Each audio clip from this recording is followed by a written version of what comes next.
नमस्कार साथियों, बंटी क्लासेस में आप सभी का स्वागत है। तो 807 पेपर की मैराथन क्लास स्टार्ट कर रहे हैं योग शिक्षा की।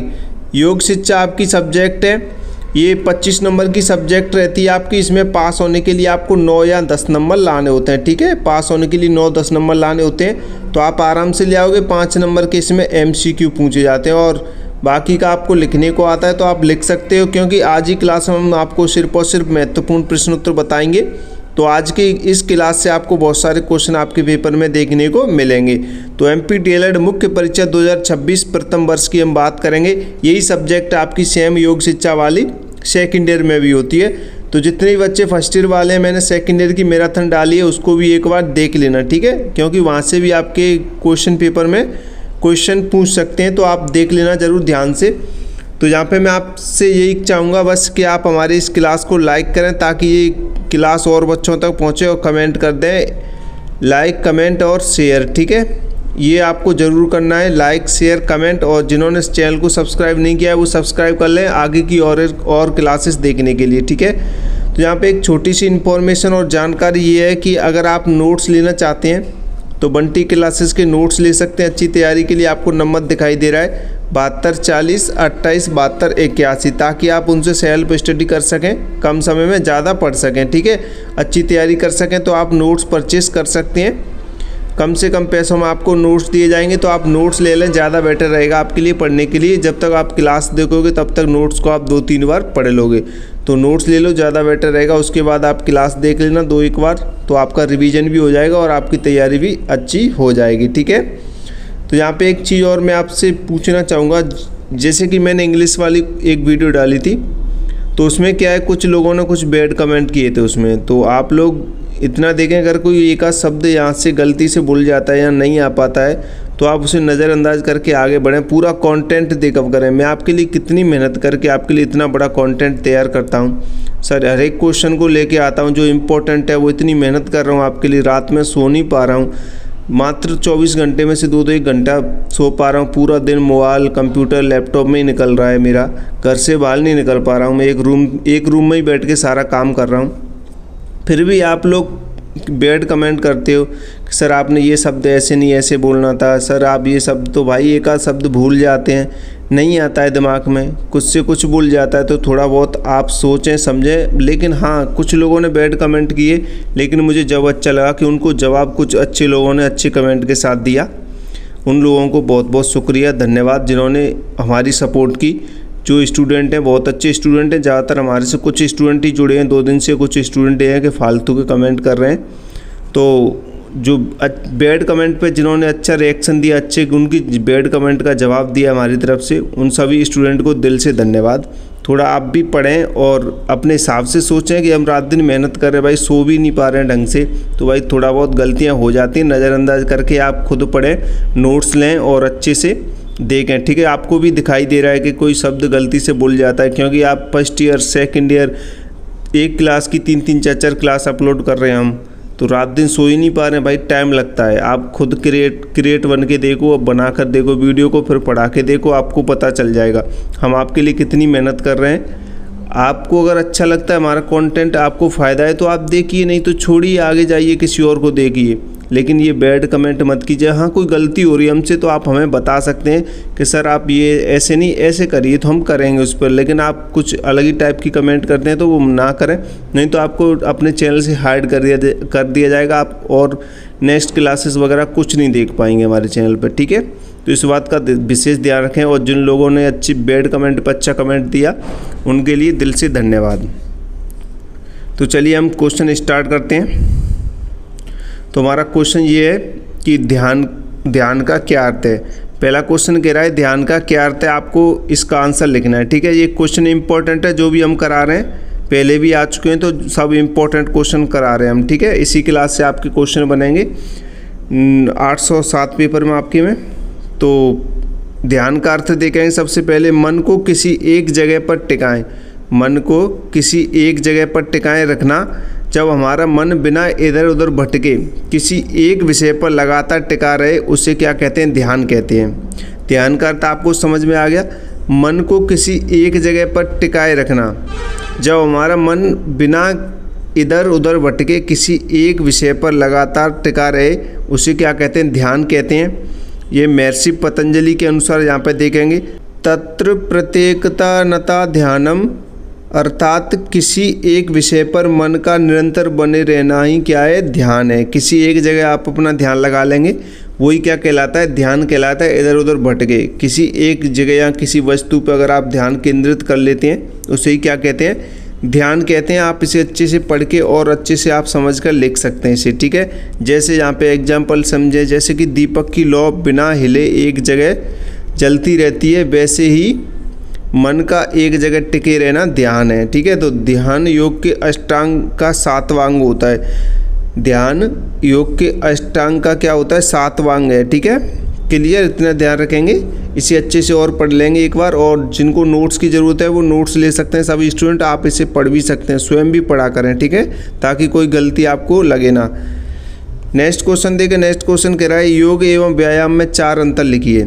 योग एवं व्यायाम में आपको 4 अंतर बताने हैं। तो योग शरीर, मन और आत्मा तीनों को स्वस्थ बनाता है। योग क्या करता है, शरीर, मन और आत्मा को स्वस्थ बनाता है, जबकि जो व्यायाम होता है वो केवल शरीर को स्वस्थ बनाता है, ठीक है। व्यायाम क्या करता है, ओनली, केवल और सिर्फ शरीर को स्वस्थ बनाता है, और योग होता है वो शरीर, मन, आत्मा तीनों को स्वस्थ बनाता है, ठीक है। दूसरा अंतर देखें, योग धीमी गति से शांतिपूर्वक किया जाता है। योग धीमी गति से शांतिपूर्वक किया जाता है, जबकि व्यायाम तेज गति से किया जाता है। जैसे आप जिम वगैरह जाते हैं तो आप क्या करते हैं, व्यायाम करते हैं, और योग होता है आराम से शांत माहौल में बैठकर किया जाता है, एकदम साफ सुथरी जगह पे। तीसरा अंतर देखें, योग में श्वास प्रश्वास पर विशेष ध्यान दिया जाता है। योग में क्या होता है, श्वास और प्रश्वास पर विशेष ध्यान दिया जाता है, जबकि व्यायाम में श्वास पर विशेष ध्यान नहीं दिया जाता है, ठीक है। और चौथा अंतर देखें आप, योग से आध्यात्मिक उन्नति भी होती है। योग से क्या होता है, आध्यात्मिक उन्नति भी होती है, जबकि व्यायाम का उद्देश्य केवल शारीरिक शक्ति बढ़ाना है, ठीक है। उद्देश्य क्या है, शारीरिक शक्ति बढ़ाना है, किसका, व्यायाम का। ये 4 अंतरों को आप अच्छे से पढ़ेंगे, ठीक है। नेक्स्ट क्वेश्चन देखिए। नेक्स्ट क्वेश्चन क्या कह रहा है, मानसिक स्वास्थ्य पर योग के प्रभावों को समझाइए। मानसिक स्वास्थ्य पर योग के प्रभाव को समझाइए। तो योग केवल शरीर को नहीं बल्कि मन को भी स्वस्थ रखता है। योग केवल शरीर को नहीं बल्कि मन को भी स्वस्थ रखता है। मानसिक स्वास्थ्य पर योग के प्रमुख प्रभाव इस प्रकार हैं, जो नीचे दिए गए हैं। कुछ पॉइंट के माध्यम से आप इन्हें समझेंगे, अच्छे से पढ़ते हुए समझेंगे। आप भी साथ साथ पढ़ा करो। तनाव दूर होता है, इससे क्या होता है, एक तो तनाव दूर होता है प्राणायाम और ध्यान से मन का तनाव कम होता है और मन हल्का महसूस होता है, ठीक है। एकाग्रता बढ़ती है। दूसरा, तो नियमित योग से पढ़ाई और काम में ध्यान लगाने की शक्ति बढ़ती है, ठीक है।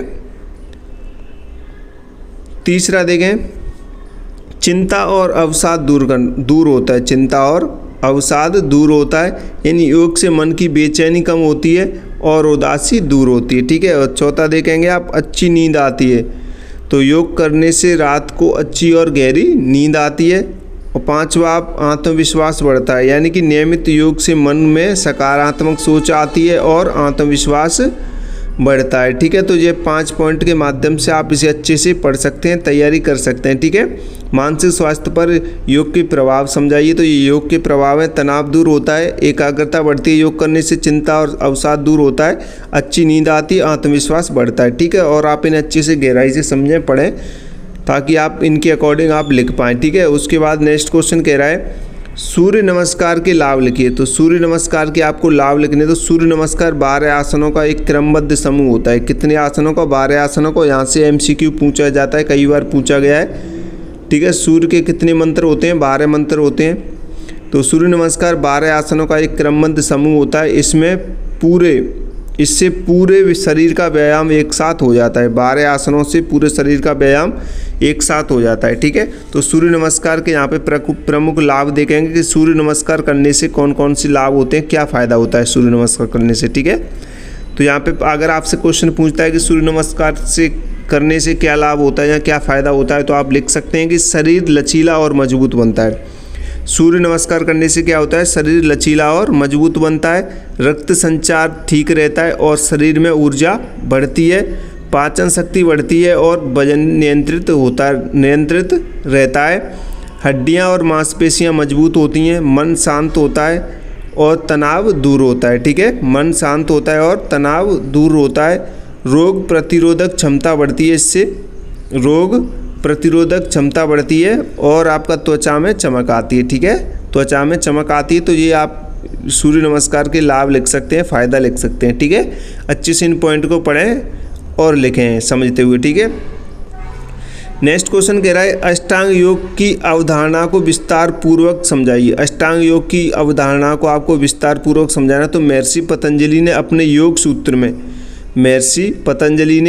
सूत्र में योग के 8 अंग बताए थे। ठीक है, 8 अंग किसने बताए थे, महर्षि पतंजलि ने बताए थे। ये ऐसे क्वेश्चन में से ये MCQ बनते हैं, शॉर्ट क्वेश्चन बनते हैं। ठीक है, तो योग सूत्र किसने दिया था, तो महर्षि पतंजलि ने दिया था। तो ये चीज़ आपको ध्यान रखनी, यहीं से आपके MCQ क्वेश्चन बनते हैं। महर्षि पतंजलि ने अपने योग सूत्र में योग के 8 अंग बताए हैं, इन्हें अष्टांग भी कहते हैं। ठीक है, इन योगों को क्या कहते हैं, अष्टांग योग भी कहते हैं। बस आपको इतना ध्यान रखना है। तो यहाँ पे थोड़ा और अच्छे से इसे जानेंगे। तो अष्ट प्लस 8, अष्ट बराबर 8, यानी कि अष्ट का मतलब होता है 8 अंग यानी कि भाग। ठीक है, तो 8 भाग या 8 अंग होते हैं, तो इसी को क्या बोलते हैं, अष्टांग बोलते हैं। ठीक है, तो 8 अंग इस प्रकार हैं जो कि यहाँ पे लिखे गए हैं। सबसे पहला आपका आता है यम। ठीक है, यम ये सामाजिक नियम है। यम होता है वो ये क्या है, ये एक सामाजिक नियम है। इसके 5 भाग होते हैं, अहिंसा, सत्य, असत्य, ब्रह्मचर्य और अपरिग्रह। ठीक है, ये 5 भाग ध्यान रखेंगे यम के। ये क्या होता है, एक सामाजिक नियम होता है यम। दूसरे नंबर पर आता है आपका नियम। ठीक है, अष्टांग योग पढ़ रहे हैं हम, तो अष्टांग योग में दूसरा भाग क्या होता है, तो ये दूसरा अंग देखेंगे तो नियम होता है, ये व्यक्तिगत नियम है। ये कौन सा नियम होता है, नियम व्यक्तिगत नियम होता है। इसके भी 5 भाग होते हैं, शौच, संतोष, तप, स्वाध्याय और ईश्वर प्रणिधान। ठीक है, ईश्वर प्रणिधान। ठीक है, इसके भी 5 भाग हैं नियम के। तीसरे नंबर पर आता है आपका आसन। आसन यानी कि शरीर को स्थिर और आरामदायक स्थिति में बैठाना क्या होता है, आसन होता है। ठीक है, शरीर को स्थिर और आरामदायक स्थिति में बैठाना क्या होता है, आसन होता है। चौथा देखेंगे प्राणायाम। प्राणायाम क्या होता है, श्वास प्रश्वास को नियंत्रित करना, श्वास प्रश्वास को नियंत्रित करना प्राणायाम है। क्या है, प्राणायाम। ठीक है, उसके बाद आता है आपका 5वें नंबर पर प्रत्याहार। प्रत्याहार क्या होता है, इंद्रियों को बाहरी विषयों से हटाकर अंदर मोड़ना प्रत्याहार कहलाता है। ठीक है, प्रत्याहार कहलाता है। धारणा, 6ठे नंबर पर आपका धारणा आता है। धारणा यानी कि मन को किसी एक विषय पर केंद्रित करना क्या कहलाता है, धारणा कहलाता है। ठीक है, मन को किसी एक विषय पर केंद्रित करना धारणा है। क्लियर। अब यहाँ पे 7वां देखें, 7वां उस विषय पर मन को लगातार टिकाए रखना ध्यान है। ठीक है, 7वां आपका ध्यान आता है कि उस विषय पर मन को लगातार टिकाए रखना ध्यान है। ठीक है, किसी एक विषय पर अपने मन को आप केंद्रित कर लेते हैं तो उसे ही ध्यान कहते हैं, बिना इधर मतलब भटके हुए। ठीक है, इधर उधर नहीं देखें आप, सिर्फ एक चीज़ पे आपका ध्यान हो तो उसे ही ध्यान कहते हैं। यहाँ पे 8वां आता है आपका समाधि। ठीक है, 8वां क्या आता है, समाधि आता है। यह योग का सर्वोच्च अवस्था है। समाधि क्या है, योग की सर्वोच्च अवस्था है जिसमें ध्यान करने वाला और जिस पर ध्यान हो दोनों एक हो जाते हैं। ठीक है, ध्यान करने वाला और जिस पर आप ध्यान कर रहे हैं वो दोनों क्या हो जाते हैं, एक हो जाते हैं, उसे समाधि कहते हैं। ठीक है, तो याद रखें यहाँ पे कुछ। तो पहले जो 5 अंग आपको बताएं वो बाहरी साधन के हैं। पहले जो 5 अंग बताएं हमने वो क्या है, वो बाहरी साधन के हैं। और अंतिम जो 3 अंग बताएं वो आंतरिक साधन के हैं। ठीक है, ये भी आपसे पूछ लेता है, तो ध्यान रखें कि आपको 4 ऑप्शन दे देगा, पूछ लेगा कि इनमें से आंतरिक साधन कौन सा है या कौन सा नहीं है, तो आपको वो ध्यान रखना है। ठीक है, जो यहाँ पे आंतरिक साधन है आपके समाधि, ध्यान और धारणा। ठीक है, ये आपके आंतरिक हैं और बाकी के सब जो 5 आपके बचे हैं वो कौन से हो जाएंगे, बाहरी हो जाएंगे। ठीक है, बाहरी साधन हो जाएंगे। तो ध्यान रखें, ये इंपॉर्टेंट है भाई, कई बार पूछा गया है। तो अष्टांग योग रिलेटेड जो भी क्वेश्चन रहेगा वो इंपॉर्टेंट है। ठीक है, यहाँ पे मैं इंपॉर्टेंट लिख देता हूँ, इसको अच्छे से ध्यान से पढ़ेंगे। ठीक है, इंपॉर्टेंट है अष्टांग योग की अवधारणा। अष्टांग योग क्या होता है, अष्टांग योग का अर्थ बताइए। तो ये आपको लिखना पड़ेगा, ये 8 को लिखना पड़ेगा, यही इसका अर्थ होगा, ठीक है। तो ये इंपॉर्टेंट है, इसका ध्यान रखेंगे। तो भाई क्लास को लाइक करो, आप लोग लाइक नहीं कर रहे हैं, क्लास को लाइक करो और पॉजिटिव कमेंट करना, ठीक है। आपकी कमेंट्स रहती हैं पॉजिटिव तो हमें अच्छा लगता है और आगे आपके लिए क्लासेस लाने का सोचते हैं। वैसे हमारा मन तो नहीं होता है कि हम आपके लिए क्लासेस लाएं, क्योंकि हम सबसे ज़्यादा परेशान हो चुके हैं, रात भर सो नहीं पा रहे हैं, कई दिन हो गए हमें, तो कहीं से कहीं दिमाग चलता है हमारा, तो कुछ समझ नहीं आता है, सिर दर्द होने लगता है। इतना बहुत ज़्यादा मेहनत कर रहे हैं हम आप लोगों के लिए, पर आपका भरोसा है, क्योंकि हम चाहते हैं आप हर एक पेपर में अच्छे स्कोर कर पाएँ। जो भी हमसे बच्चे जुड़ रहे हैं वो उन्हें निराशा फील ना हो कि सर आप हमें अध पर छोड़ के चले गए, बीच में ही चले गए। तो इसलिए हम आपका पूरा कोर्स करा कर ही जाएंगे, नो टेंशन हैं सारे बच्चे, ठीक है। कुछ बैड बच्चे जुड़ रहे हैं, उन्हें जुड़ने दो। कुछ जो बैड है वो तो बैड है, उनको पढ़ने से कोई मतलब नहीं है, वो तो बैड कमेंट करते हैं, ठीक है। उनको हाइड कर दिया जाएगा चैनल से। तो आप लोग मस्त तरीके से पढ़ें, कोई दिक्कत नहीं है। बैड लोगों पे ध्यान ना दो, जो बैड कमेंट करते हैं उन्हें करने दो, उनको हटा दिया जाएगा, ठीक है। तो जिनको नोट्स लेना है वो नोट्स ले लें और क्लास को लाइक और शेयर सब्सक्राइब जरूर कर देना, ताकि और बच्चों तक क्लास पहुंचे, ठीक है। क्लियर। चलिए नेक्स्ट क्वेश्चन की तरफ बढ़ते हैं। नेक्स्ट क्वेश्चन देखते हैं। तो केवल्य धाम योग संस्थान का योग के क्षेत्र में योगदान समझाइए, ठीक है। केवल्य धाम योग संस्थान का, तो ये इंपॉर्टेंट है, इसकी स्थापना कई बार पूछी गई, तो 1924 है, ठीक है। और जिसकी संस्थापक कौन है? स्वामी कोवलयानंद जी हैं। ये भी पूछा गया। स्थान लोनावाला महाराष्ट्र, ठीक है। लोनावाला महाराष्ट्र है जहाँ पे इनका जन्म हुआ। अब इनका योगदान देखेंगे तो सबसे पहले वैज्ञानिक शोध में इनका योगदान देखें तो इस संस्थान ने योग को वैज्ञानिक तरीके से सिद्ध किया है और योग के शारीरिक और मानसिक प्रभावों पर शोध किया है, ठीक है। ये पढ़ेंगे। उसके बाद दूसरा देखें,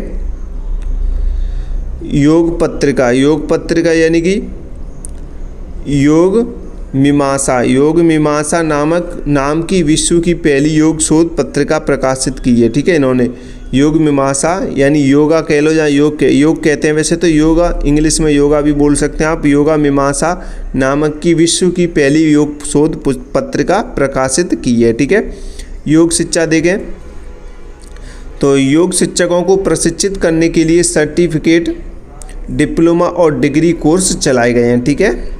उसके बाद रोग उपचार योग यानी कि विभिन्न बीमारियों में योग के उपयोग पर शोध किए गए हैं। पांचवा आप लिख सकते हैं अंतर्राष्ट्रीय प्रचार यानी कि विश्व भर में योग को फैलाने में महत्वपूर्ण भूमिका निभाई है, ठीक है। स्वामी केवलानंद, ठीक है। स्वामी केवल्य धाम योग संस्थान ने, ठीक है। तो स्वामी कोवलयानंद जी की है ये। तो आप इन्हें अच्छे से पढ़ें एक बार और अच्छे से ध्यान रखें इन पॉइंट को, और इन्हीं के आधार पे आप लिख पाएंगे। इन्हें अच्छे से ध्यान रखते हैं। तो नेक्स्ट क्वेश्चन जो पंचकोश की अवधारणा स्पष्ट कीजिए, इंपॉर्टेंट है भाई, आपसे पूछ सकता है, ठीक है। तो पंचकोश की अवधारणा स्पष्ट कीजिए। तो पंच यानी कि पांच होता है, कोश यानी कि परत, यहाँ पंचकोश कह सकते हैं, यहाँ आप इसे पांच परत कह सकते हैं, ठीक है। तो तैत्तिरीय उपनिषद के अनुसार मानव शरीर 5 परतों से मिलकर बना है, ठीक है। तैत्तिरीय उपनिषद के अनुसार मानव शरीर कितने परतों से बना है? 5 परतों से मिलकर बना हुआ है। तो यहाँ पांचों कोश इस प्रकार दिए गए हैं, तो 5 कोश यहाँ पे पढ़ेंगे। तो सबसे पहला आपका कोश आता है अन्नमय कोश, ठीक है। अन्नमय कोश यानी कि यह सबसे बाहरी परत होती है, यह भोजन से बनता है। हमारा जो शरीर दिखता है वही यही है, ठीक है। वह क्या है? यही है अन्नमय कोश, ठीक है। उसके बाद प्राणमय कोश देखें तो यह प्राण ऊर्जा से बना है। प्राणमय कोश किससे बना है? प्राण ऊर्जा से बना है। हमारी सांस लेने छोड़ने की क्रिया इससे ही होती है, ठीक है, प्राणायाम से होती है, प्राणमय कोश से होती है, ठीक है। नेक्स्ट तीसरा देखें मनोमय कोश। मनोमय कैसे? यानी यह मन और भावनाओं से बना है, मन और भावनाओं से बना है। वो क्या है? मनोमय कोश है। खुश होना, दुखी होना, सोचना, यह सब इसी में होता है, ठीक है, मनोमय कोश में होता है। उसके बाद आता है आपका विज्ञानमय कोश, यानी कि यह बुद्धि और विवेक से बना है। सही गलत की पहचान और निर्णय लेने की शक्ति यहाँ होती है, ठीक है। किस में होती है? विज्ञानमय कोश में होती है। सही और गलत की निर्णय लेने की शक्ति यहीं होती है, ठीक है। उसके बाद आनंदमय कोश। आनंदमय कोश आपका लास्ट 5वां है। यह सबसे भीतरी परत है आनंदमय कोश।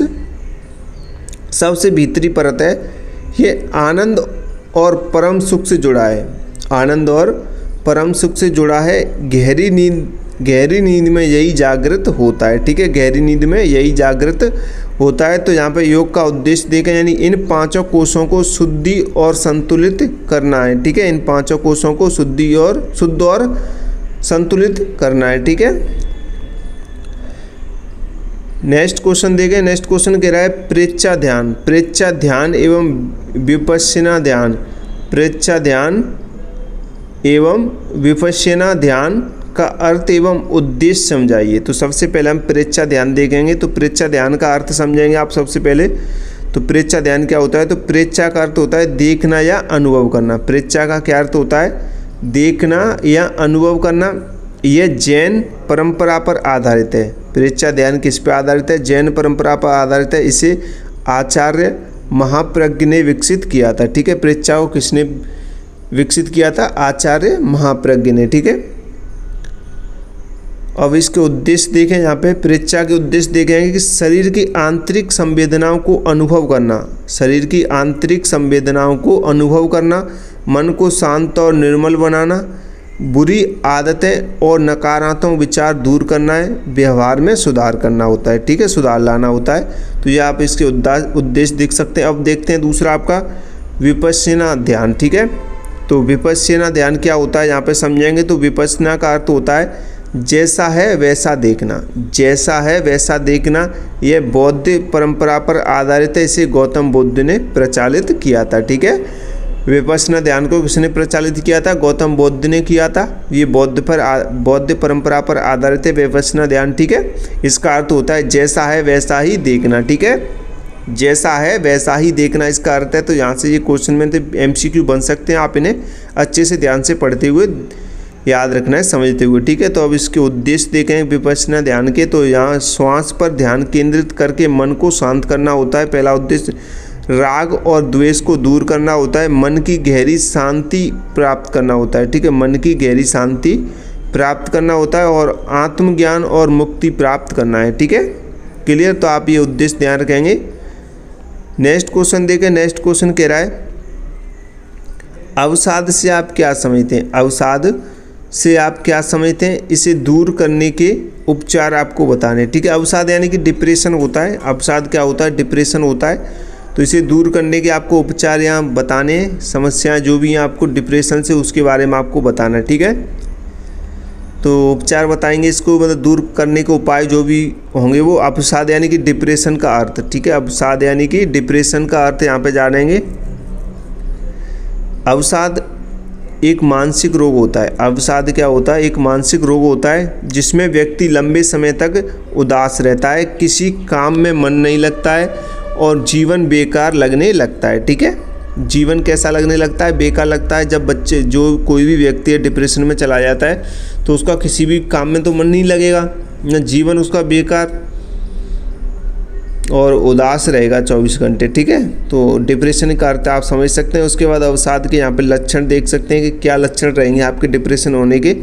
जो हमेशा उदास और निराश रहना, तो मतलब समझ लिए उसको डिप्रेशन में होने की संभावना है या डिप्रेशन के लक्षण है ये।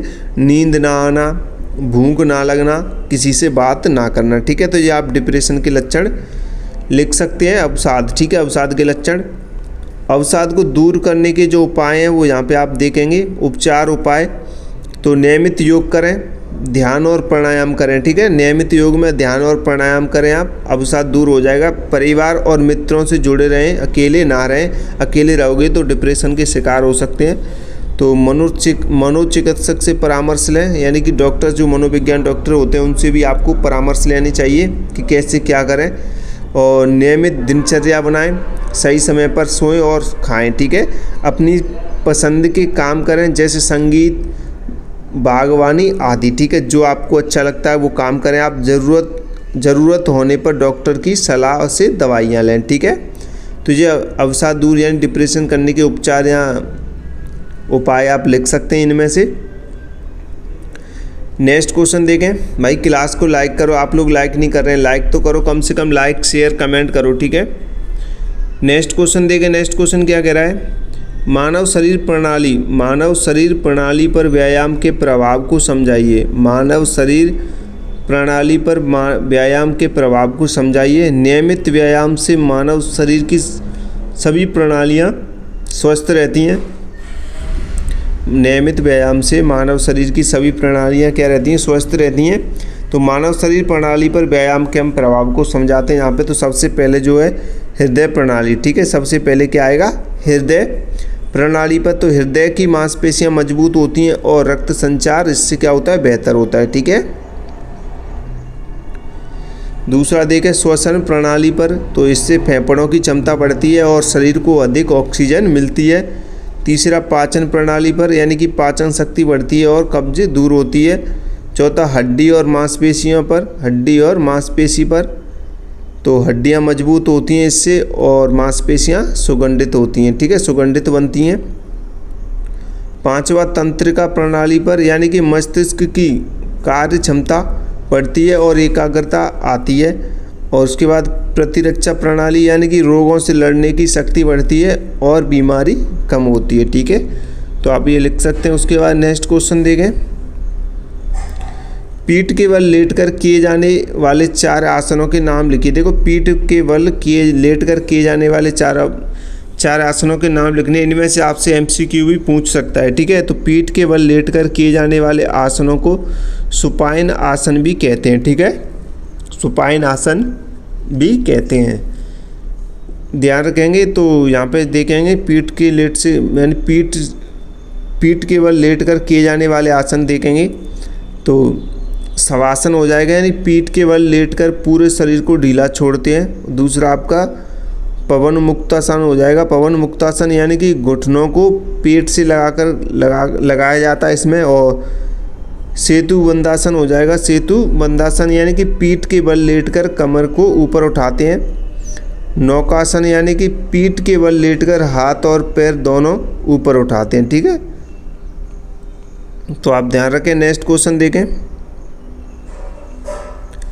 योग के कोई 4 उद्देश्य लिखिए। तो योग के आपको कोई 4 उद्देश्य लिखने हैं तो लिखेंगे। पहला उद्देश्य आप लिख सकते हैं शारीरिक स्वास्थ्य, यानी कि शरीर को स्वस्थ, मजबूत और रोग मुक्त बनाता है। कौन? योग। मानसिक शांति, यानी मन को तनाव और चिंता से मुक्त करके शांत बनाता है। कौन? योग, ठीक है। तो योग के आप ये उद्देश्य लिख सकते हैं। आत्मिक उन्नति, यानी कि आत्मज्ञान की ओर ले जाना और ईश्वर से जोड़ना योग का काम होता है, ठीक है, योग कराता है ये। जीवन में संतुलन, यानी कि शरीर, मन और आत्मा तीनों में संतुलन बनाकर सुखी जीवन जीना, ठीक है। तो ये योग के आप उद्देश्य लिख सकते हैं। आप इन्हें अच्छे से पढ़ेंगे, समझेंगे। नेक्स्ट क्वेश्चन देखिए। नेक्स्ट क्वेश्चन क्या कह रहा है? ध्यान के 4 प्रकार लिखिए। ध्यान के 4 प्रकार यहाँ पे लिखेंगे आप। तो सगुण ध्यान, यानी किसी देवता या मूर्ति पर मन टिकाकर ध्यान करना, यह नए साधकों के लिए, ठीक है। किसी देवता या मूर्ति पर मन टिकाकर ध्यान करना, यह नए साधकों के लिए, इसे क्या कहते हैं? सगुण ध्यान कहते हैं, ठीक है, सगुण ध्यान। उसके बाद आपका आता है निर्गुण ध्यान। निर्गुण ध्यान यानी बिना किसी रूप के निराकार ईश्वर या ओम पर ध्यान करना, ठीक है, बिना किसी मूर्ति वगैरह के आप डायरेक्ट ध्यान करते हैं, किसी ओम वगैरह या ईश्वर वैसे ध्यान करते हैं, तो उसे क्या बोलते हैं? निर्गुण ध्यान बोलते हैं। उसके बाद आता है आपका श्वास ध्यान, यानी कि अपनी सांस आने जाने पर ध्यान केंद्रित करना। विपश्यना इसी पर आधारित है, ठीक है, विपश्यना ध्यान भी है, वो भी इसी पे आधारित है। तो ये कौन सा? श्वास ध्यान, यानी अपनी सांस आने जाने पर ध्यान केंद्रित करना, ठीक है। त्राटक ध्यान, त्राटक यानी किसी एक बिंदु या दीपक की लौ पर आंखें टिकाकर एकाग्रता बढ़ाना, ठीक है, ये क्या हो जाएगा? आपका त्राटक ध्यान हो जाएगा, ठीक है। नेक्स्ट क्वेश्चन देखिए। चिंता। चिंता क्या होती है आपको बताना है, चिंता के बारे में आपको बताना है। तो चिंता एक मानसिक अवस्था है। चिंता क्या है? एक मानसिक अवस्था है जिसमें व्यक्ति किसी आने वाली घटना या समस्या के बारे में बहुत ज़्यादा सोचता रहता है और मन हमेशा बेचैन रहता है, ठीक है, ओवर थिंकिंग जो भी आप करते हैं, तो चिंता, ठीक है। तो यहाँ पे इसे सरल शब्दों में समझेंगे तो जब मन में बार बार डर, घबराहट और बेचैनी होती है तो उसे चिंता कहते हैं। सरल शब्दों में आप ऐसे लिख सकते हैं, जब मन में बार बार डर, घबराहट और बेचैनी होती है तो उसे चिंता कहते हैं। ठीक है, तो चिंता के यहाँ पे लक्षण देखेंगे, मन में बेचैनी और घबराहट होना, नींद ना आना, दिल की धड़कन तेज होना, हर बात में नकारात्मक सोच। ठीक है, हर बार नकारात्मक सोचना। और उसके कारण देखें, चिंता के कारण क्या हो सकते हैं, परीक्षा का डर हो सकता है, आर्थिक समस्या हो सकती है, पारिवारिक तनाव हो सकता है। ठीक है, योग, ध्यान और प्राणायाम से चिंता दूर होती है। ठीक है, योग, ध्यान और प्राणायाम से क्या होती है, चिंता दूर होती है। ठीक है, सारे क्वेश्चन यहीं से आएंगे, चिंता मत करना, आप सभी इस बार अच्छे नंबर से पास होंगे, 90+ % बनेगी सभी स्टूडेंट की, नो टेंशन रहे। ठीक है, सब अच्छा होगा। तो यहाँ पे धारणा धारणा का क्या अर्थ है, नेक्स्ट क्वेश्चन कह रहा है धारणा का क्या अर्थ है। तो धारणा का अर्थ जानेंगे, मन को किसी एक जगह बांधना या टिकाना धारणा कहलाता है। ठीक है, मन को किसी एक जगह बांधना या टिकाना क्या कहलाता है, धारणा कहलाता है। ठीक है, तो महर्षि पतंजलि के अनुसार देखेंगे यहाँ पे, तो महर्षि पतंजलि कहते हैं देशबंध चित्तस्य धारणा, देशबंध चित्तस्य धारणा तो अर्थात चित्त को किसी एक स्थान पर बांधना ही धारणा कहलाता है। ठीक है, चित्त को किसी एक स्थान पर बांधना ही क्या है, धारणा है। ठीक है, सरल शब्दों में समझें तो जब हम अपने मन को किसी एक जगह पर ज़बरदस्ती टिकाते हैं और बार बार भटकने पर वापस लाते हैं, यही क्या है, धारणा है। ठीक है, जैसे आप किसी चीज़ पर अपने मन को टिकाते हैं, इधर उधर आपका मन भटकता है,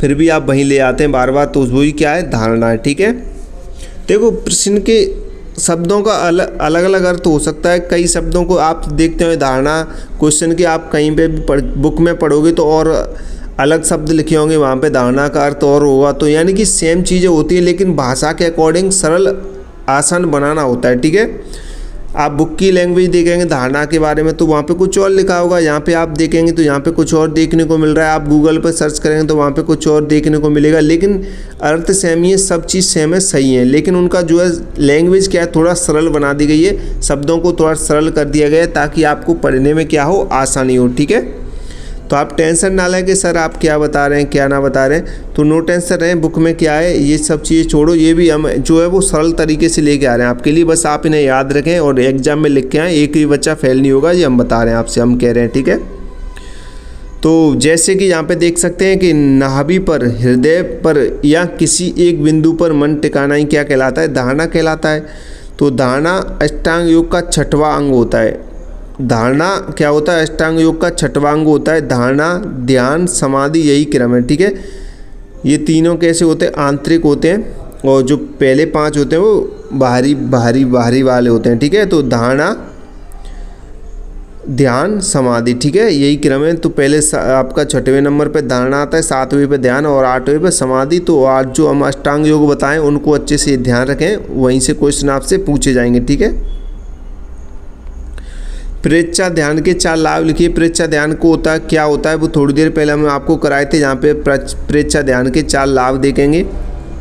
तो प्रेच्छा ध्यान करने से आपको कौन कौन से लाभ मिलते हैं आप देखेंगे। तो मन की शांति, पहला लाभ होता है मन की शांति, यानी कि प्रेच्छा ध्यान से मन की बेचैनी दूर होती है और गहरी शांति मिलती है। ठीक है, दूसरा आप देखें भावनाओं पर नियंत्रण, यानी कि गुस्सा और नकारात्मक भावनाएं कम होती हैं और व्यक्ति भावनात्मक रूप से मजबूत बनता है। ठीक है, उसके बाद एकाग्रता बढ़ती है। नियमित प्रेच्छा ध्यान से मन की एकाग्रता और स्मरण शक्ति बढ़ती है। उसके बाद व्यवहार में सुधार, यानी कि व्यक्ति का स्वभाव शांत और सकारात्मक बनता है तथा बुरी आदतें छूट जाती हैं। ठीक है, तो ये आप लिख सकते हैं अच्छे से, ये आप लाभ लिख सकते हैं। ठीक है, प्रेच्छा ध्यान के लाभ हैं, इनको अच्छे से पढ़ें। नेक्स्ट देखते हैं, यहाँ पे विपश्यना ध्यान के 4 सिद्धांत आपको लिखने हैं। ठीक है, तो पहला सिद्धांत है अनित्यता का सिद्धांत, यानी कि सब कुछ बदलता रहता है। अनित्यता का सिद्धांत क्या कहता है कि सब कुछ बदलता रहता है, कुछ भी हमेशा के लिए नहीं है, इस सत्य को समझना। ठीक है, इस सत्य को समझना है। ठीक है, तटस्थता का सिद्धांत, तटस्थता का सिद्धांत देखेंगे तो तटस्थता का सिद्धांत कहता है शरीर में जो भी संवेदना है, वो शरीर में जो भी संवेदना हो, सुख या दुख, उस पर राग या नफरत ना करें, बस देखते रहें। ठीक है, राग या नफरत नहीं करनी है, शरीर में जो भी संवेदना हो बस देखते रहना है। तीसरा आपका आता है श्वास पर ध्यान, यानी कि सांस को बिना बदले जैसे वैसा महसूस करना, सांस को बिना बदले जैसा वैसा महसूस करना। ठीक है, उसके बाद स्वयं का निरीक्षण यानी अपने मन और विचारों को बिना किसी प्रतिक्रिया के देखना और समझना। ठीक है, अपने मन में जो भी विचार हैं आपके, उनको बिना किसी प्रतिक्रिया के देखना समझना ही स्वयं का निरीक्षण होता है। ठीक है, तो आप इनको अच्छे से पढ़ें और समझें। ठीक है, नेक्स्ट क्वेश्चन कह रहा है समस्थिति एवं दबाव। समस्थिति एवं दबाव क्या होता है आपको लिखना है, समस्थिति एवं दबाव। तो समस्थिति देखें, सबसे पहले तो शरीर का अपने आप को संतुलित रखने की क्षमता को समस्थिति कहते हैं। शरीर का अपने आप को संतुलित रखने की क्षमता को क्या कहते हैं, समस्थिति कहते हैं। जैसे यहाँ पे आप देखेंगे गर्मी में पसीना आना, ठंड में कांपना, इस तरह शरीर अपना तापमान खुद नियंत्रित करता है। नियमित योग से शरीर की यह संतुलित क्षमता क्या है, बढ़ती है। ठीक है, अब दूसरा आपका आता है तनाव, स्ट्रेस। तनाव को क्या कहते हैं, स्ट्रेस बोलते हैं। तो जब व्यक्ति पर शारीरिक या मानसिक दबाव बहुत अधिक हो जाता है और वह उसे सह नहीं पाता है तो उसे तनाव कहते हैं। ठीक है, तो तनाव के कारण देख सकते हैं काम का बोझ, आर्थिक समस्या या परीक्षा का डर भी हो सकता है। लेकिन आपको तनाव नहीं लेना है। जिन बच्चों को परीक्षा से डर है, उम्मीद है अब तक आपके सारे पेपर सही गए, आगे भी जाएंगे, नो टेंशन रहें, कोई फेल नहीं होता है भाई। डीएलएड में कोई फेल नहीं होता है बस। ठीक है, आप नो टेंशन रहें, सब अच्छा होगा, बस आप पढ़ते जाएँ और लिखते जाएँ। आप में से कोई भी स्टूडेंट फेल नहीं होगा, ये मैं गारंटी के साथ कह रहा हूँ। बस आपको पढ़ना है जो भी हम पढ़ा रहे हैं और उसको लिखना है, एग्जाम में लिखना ज़रूरी है। ठीक है, अगर आप लिखोगे नहीं तो आप फेल हो सकते हैं, लेकिन आप जब लिखोगे तो आप फेल नहीं होंगे, ये मैं गारंटी के साथ कह रहा हूँ। तो आपको भी तनाव हो, परीक्षा का डर हो तो बिल्कुल नो टेंशन है जाए। ठीक है, एक भी बच्चा फेल नहीं होगा, मस्त रहो, सभी अच्छे से पढ़ो और अच्छे से लिख के आओ। उसके बाद तनाव के प्रभाव देखें। तनाव के प्रभाव यानी कि सिर दर्द, नींद ना आना, चिड़चिड़ापन। ठीक है, योग से राहत यानी प्राणायाम और ध्यान से तनाव हार्मोन कम होते हैं और मन शांत होता है। ठीक है, तो आप इन्हें अच्छे से पढ़ें, इन क्वेश्चनों को अच्छे से लिखें। ये आए हुए क्वेश्चन है तो आपके लिए इम्पोर्टेंट है सारे क्वेश्चन। योग के रक्त प्रवाह पर प्रभावों का वर्णन कीजिए। योग के रक्त प्रवाह पर आपको प्रभावों का वर्णन करना है। तो योग करने से शरीर के रक्त प्रवाह पर बहुत अच्छा प्रभाव पड़ता है। ठीक है, तो देखें पॉइंट के माध्यम से देखें। सबसे पहले रक्त संचार सुधरता है। तो योगासन में शरीर के सभी अंगों में रक्त का प्रवाह बेहतर होता है। हृदय मजबूत होता है, यानी कि हृदय की मांसपेशियां मजबूत होती हैं, जिससे वह अच्छे से रक्त पंप करता है।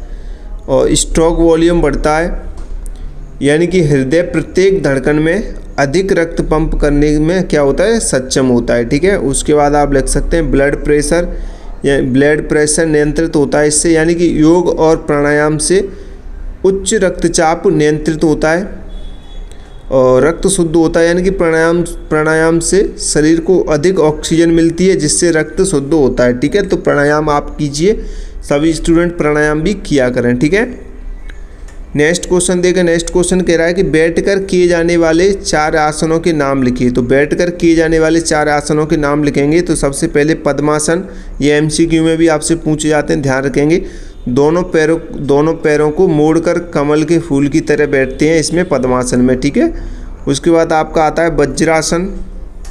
तो वज्रासन यानी कि घुटनों के बल बैठकर एड़ियों पर बैठते हैं। ठीक है, घुटनों के बल बैठकर एड़ियों पर बैठते हैं, भोजन के बाद भी कर सकते हैं वज्रासन को। ठीक है, उसके बाद आता है पश्चिमोत्तानासन, यानी कि दोनों पैर सामने फैलाकर आगे झुककर और पैर के अंगूठे पकड़ते हैं इसमें। ठीक है, पश्चिमोत्तानासन में क्या करते हैं, पश्चिमोत्तानासन में दोनों पैर सामने फैलाकर आगे झुककर पैर के अंगूठे पकड़ते हैं। ठीक है, सुखासन यानी कि आराम से पालथी मारकर बैठते हैं, यह सबसे सरल आसन होता है। ठीक है, सुखासन सबसे सरल आसन होता है, इसमें सिर्फ पालथी मारकर बैठते हैं और इसे करते हैं। ठीक है, तो ये बैठकर किए जाने वाले आसन है, इनका ध्यान रखेंगे आप। योग का महत्व लिखिए।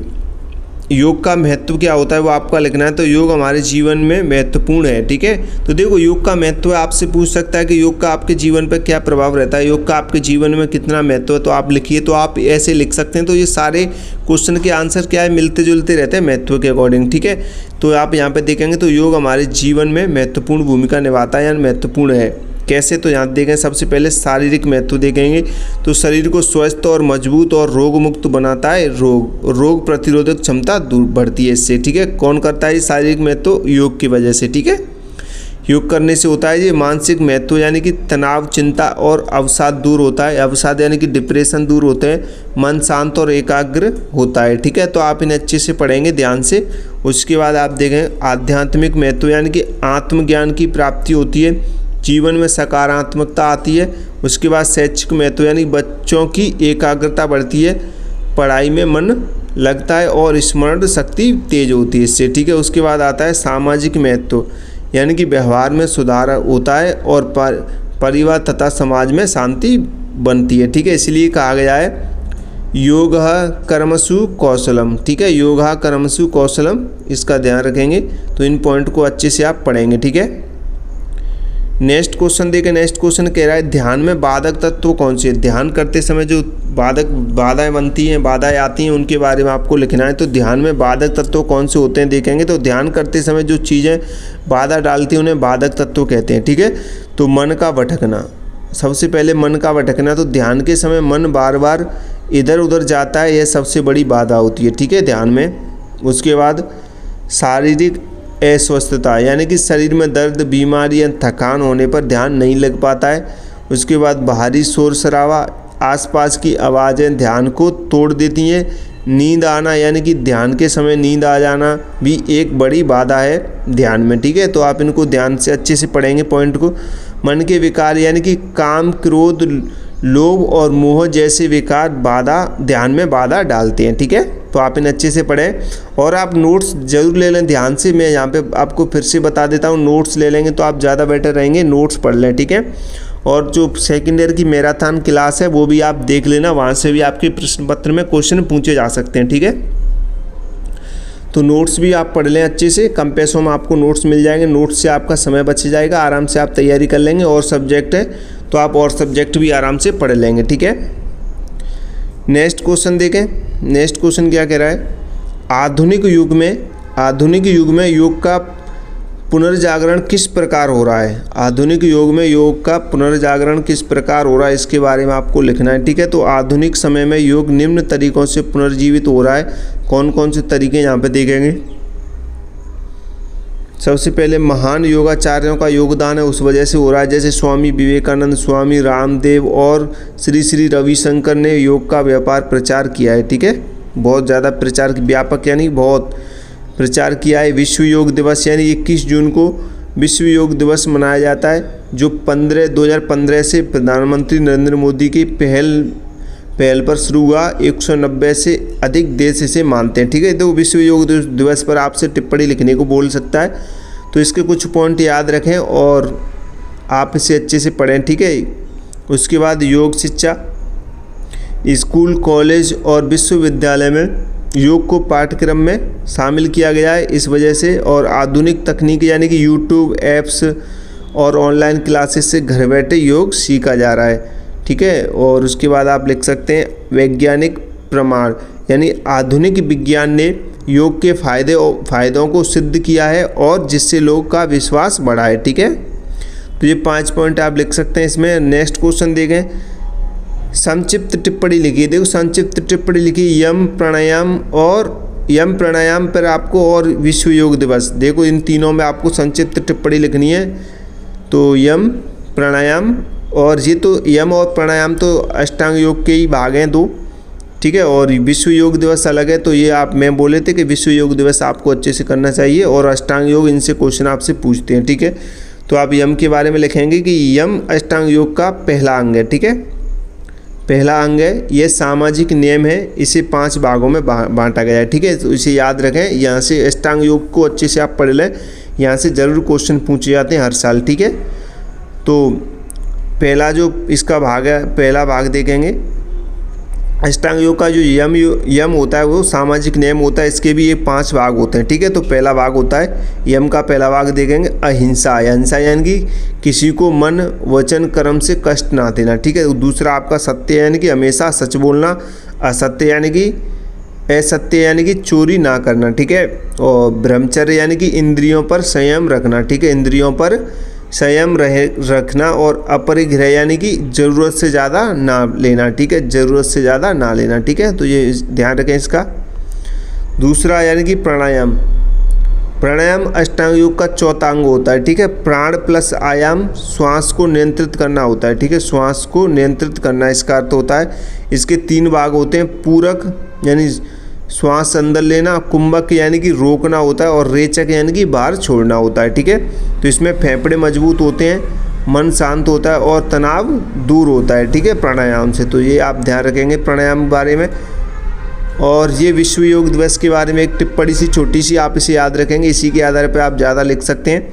तो प्रतिवर्ष 21 जून को विश्व योग दिवस मनाया जाता है, आप सभी को पता है। इसकी शुरुआत 2015 में हुई थी, प्रधानमंत्री नरेंद्र मोदी ने की थी, और संयुक्त राष्ट्र संघ ने इसे मान्यता दी है। किसने मान्यता दी इसे? संयुक्त राष्ट्र संघ ने इसे मान्यता दी है। और 190 से अधिक देश इसे मानते हैं। इसका उद्देश्य विश्व में योग का प्रचार करना है। ठीक है, इसका जो मेन उद्देश्य है वो क्या है? विश्व में योग का प्रचार करना है। ठीक है, विश्व योग दिवस। तो इसका ध्यान रखें, इसके इम्पोर्टेंट है, ये पूछा जा सकता है।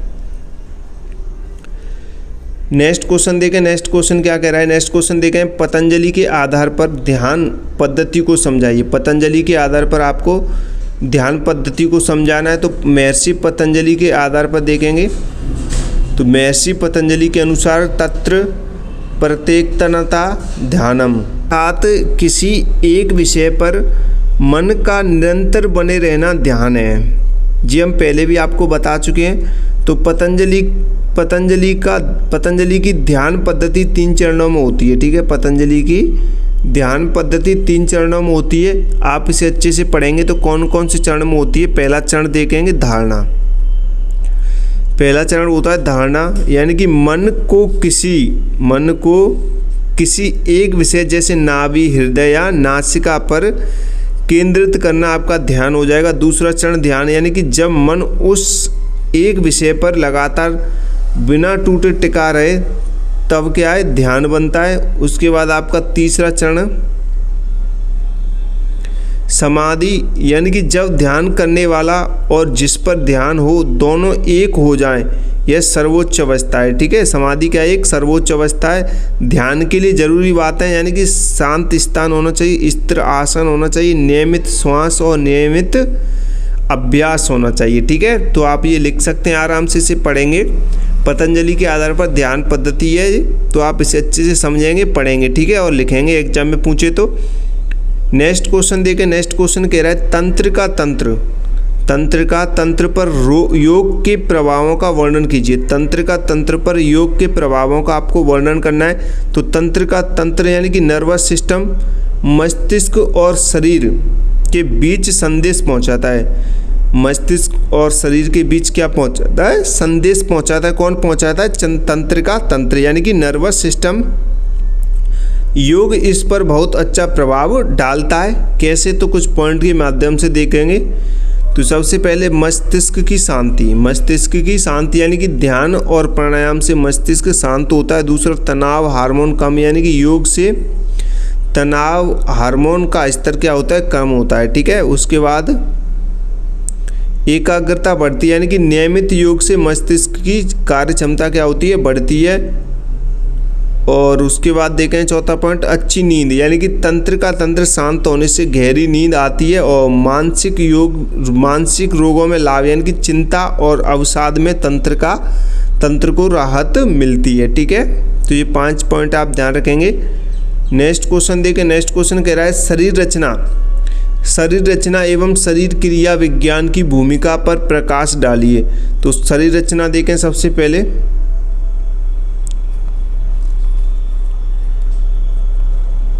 तो शरीर रचना यानी कि शरीर रचना विज्ञान में शरीर की बनावट और अंगों की संरचना का अध्ययन किया जाता है, जैसे हड्डियां, मांसपेशियां और अंग कहाँ स्थित हैं। ठीक है, योग में भूमिका देखें तो सही आसन सिखाने और चोट से बचाने के लिए यह ज्ञान जरूरी है। ठीक है, उसके बाद आपका आता है दूसरा शरीर क्रिया विज्ञान। शरीर क्रिया विज्ञान यानी कि साइकोलॉजी। ठीक है,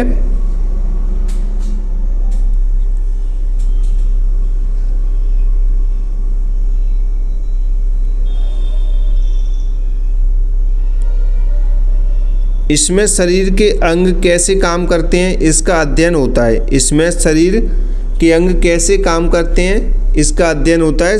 किसमें होता है? शरीर क्रिया विज्ञान में। ठीक है, जैसे हृदय कैसे काम करता है, पाचन कैसे होता है। ठीक है, योग में भूमिका देखें तो योग का शरीर पर क्या प्रभाव होता है और किस रोग में कौन सा योग लाभदायक है, यह समझने के लिए यह विज्ञान जरूरी है। निष्कर्ष देखें, योग शिक्षक के लिए और शरीर क्रिया विज्ञान दोनों का ज्ञान बहुत जरूरी है। ठीक है,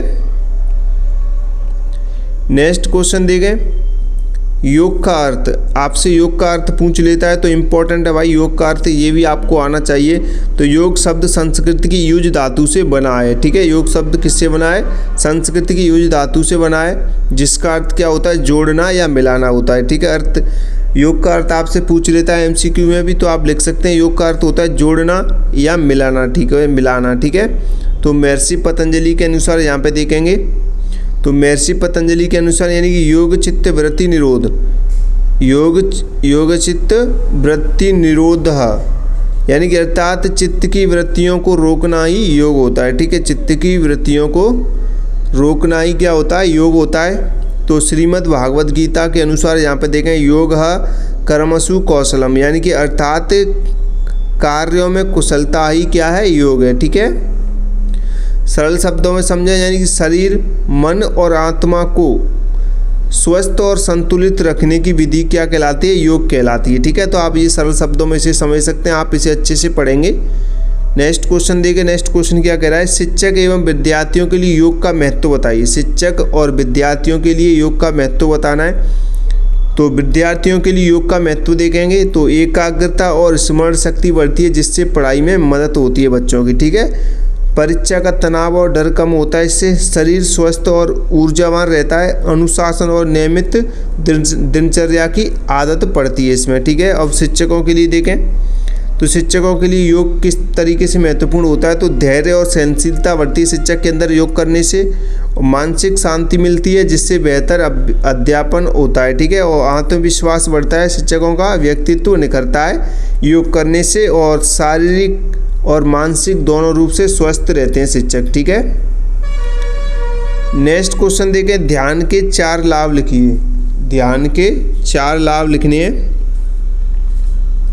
तो पहला लिख सकते हैं आप मन की शांति, यानी कि ध्यान से मन की बेचैनी और अशांति दूर होती है और गहरी शांति मिलती है। ठीक है, एकाग्रता और स्मरण शक्ति, यानी कि नियमित ध्यान से मन एकाग्र होता है और याददाश्त तेज होती है। ठीक है, और तीसरा आप लिख सकते हैं तनाव और चिंता दूर, यानी कि ध्यान से तनाव हार्मोन कम होते हैं और चिंता व अवसाद दूर होता है।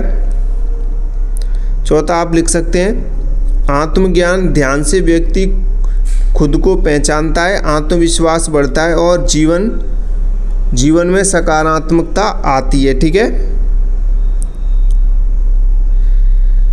नेक्स्ट देखते हैं मानसिक स्वास्थ्य की परिभाषा लिखिए। मानसिक स्वास्थ्य की आपको परिभाषा लिखनी है। तो मानसिक स्वास्थ्य का अर्थ है मन का स्वस्थ और शांत और संतुलित रहना है। ठीक है, मानसिक स्वास्थ्य का क्या अर्थ होता है? मन का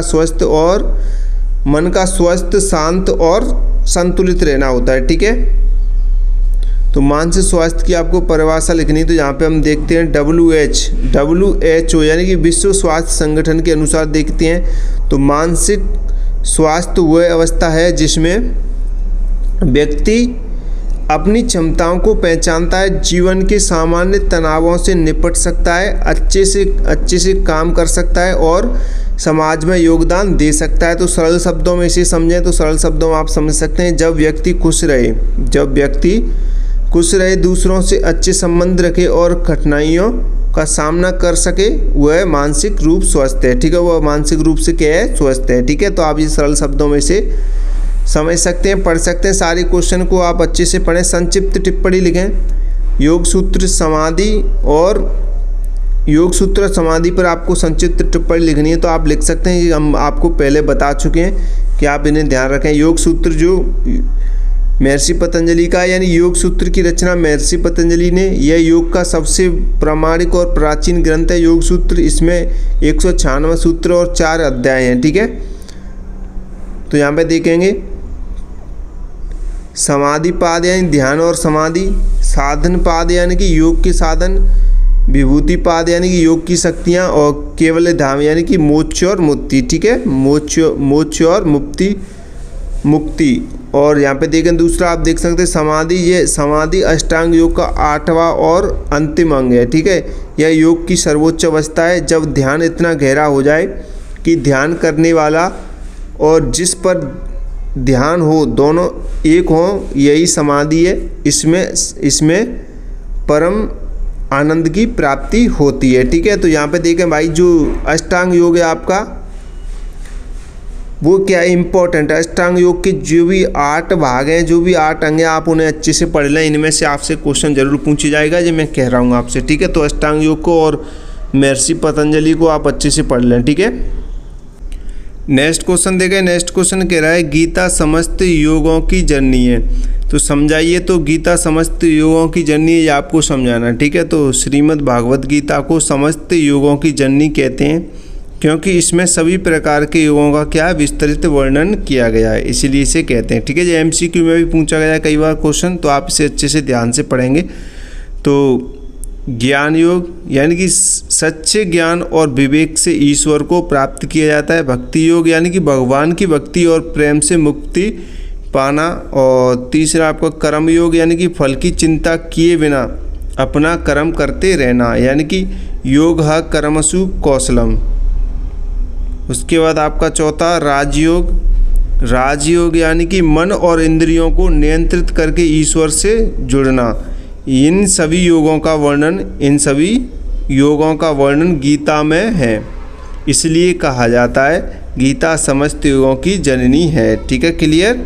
आप इसे अच्छे से एक बार और पढ़ लेंगे, समझते हुए आपको क्लियर हो जाएगा। ठीक है, नोट्स आप ले लें तो ज़्यादा बेटर रहेगा। नोट्स से आप अच्छे से और समझ पाएंगे, अच्छे से सेल्फ स्टडी कर पाएंगे। ठीक है, तो तनाव प्रबंधन में ध्यान की भूमिका समझाइए। तनाव प्रबंधन में आपको ध्यान की भूमिका समझानी है। तो तनाव को पहचान कर उसे नियंत्रित करना तनाव प्रबंधन कहलाता है। ठीक है, तनाव को पहचान कर उसे नियंत्रित करना क्या कहलाता है, तनाव प्रबंधन कहलाता है।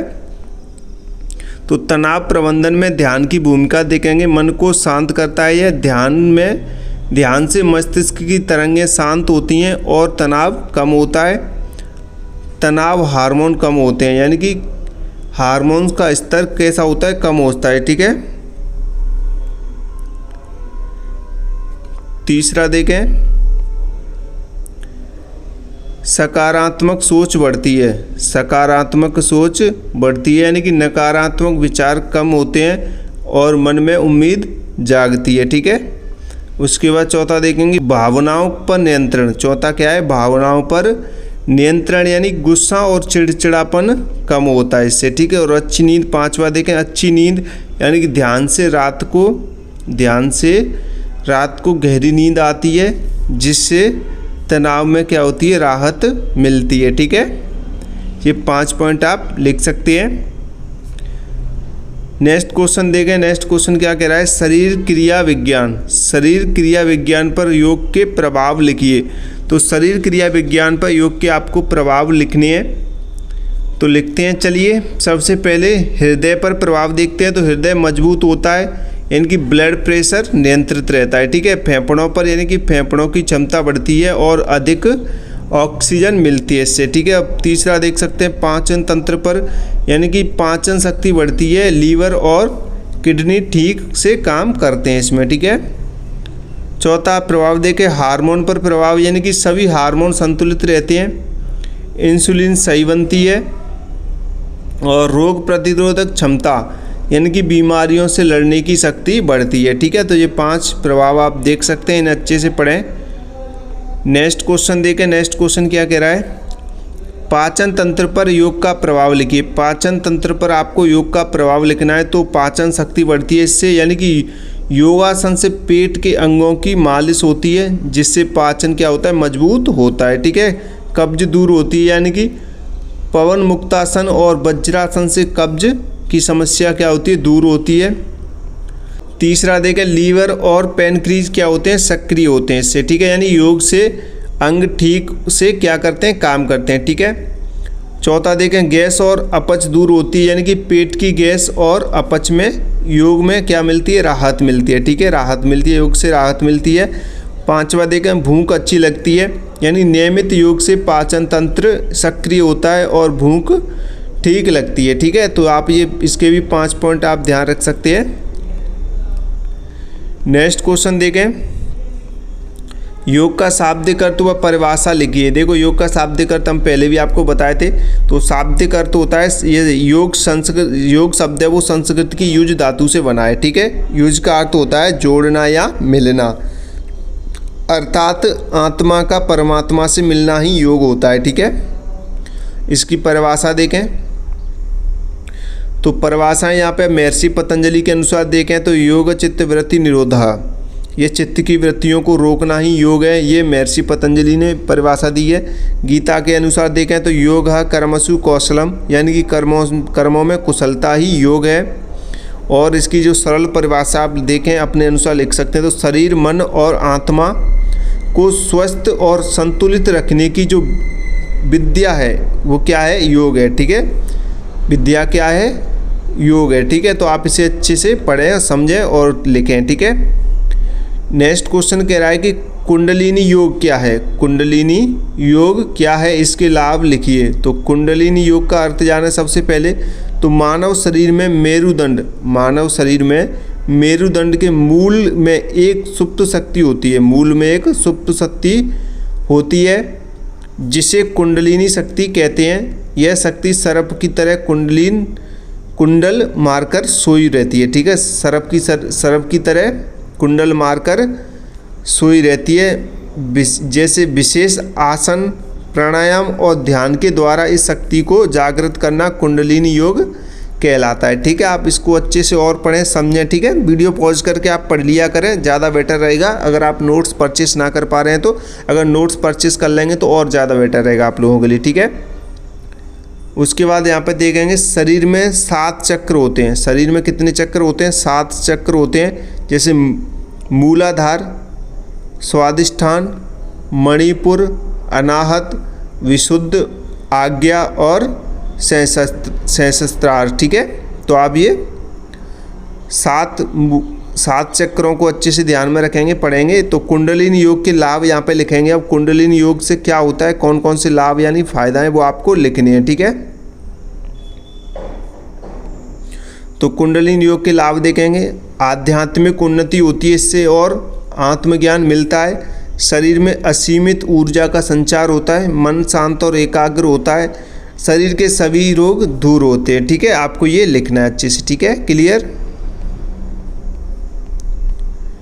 नेक्स्ट क्वेश्चन देखें, छात्रों के तनाव प्रबंधन में ध्यान की भूमिका का वर्णन किया जाता है। तो आजकल छात्रों में परीक्षा और पढ़ाई को लेकर बहुत तनाव रहता है। ध्यान इस तनाव को दूर करने में बहुत मदद करता है। ठीक है,